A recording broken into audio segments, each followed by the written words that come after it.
Le 21 décembre, c'est le solstice d'hiver.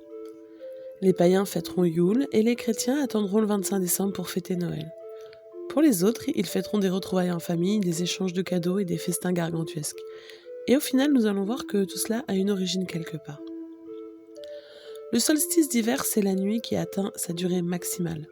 Une fois passé, les jours commencent à rallonger.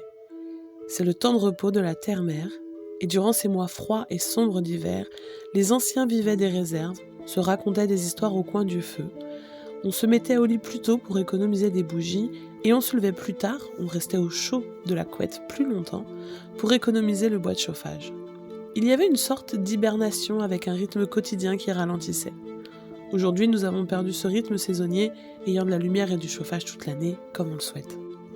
Dans la Rome antique, on célébrait les Saturnales. On célébrait le règne de Saturne, dieu des semailles et de l'agriculture.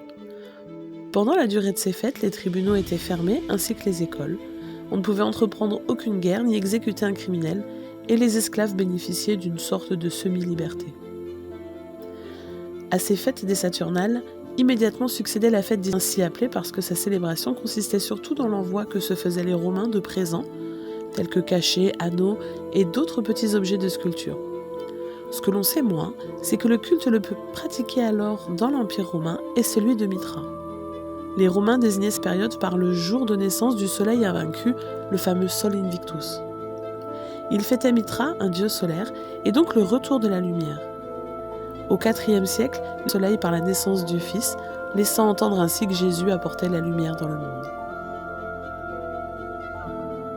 En Norvège, Frigg, déesse de l'hiver, est associée au solstice, c'est la nuit de la mer, car c'est cette nuit qu'elle mit au monde le soleil.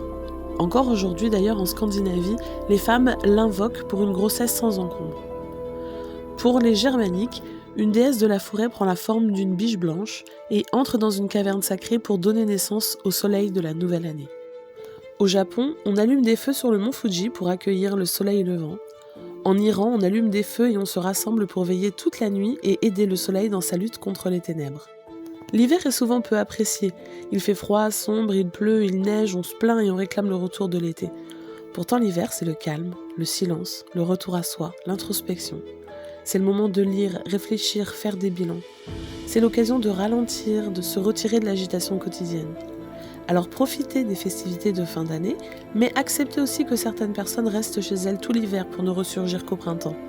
Essayons de penser aux leçons que l'hiver peut nous enseigner plutôt que d'essayer de leur échapper et de les nier.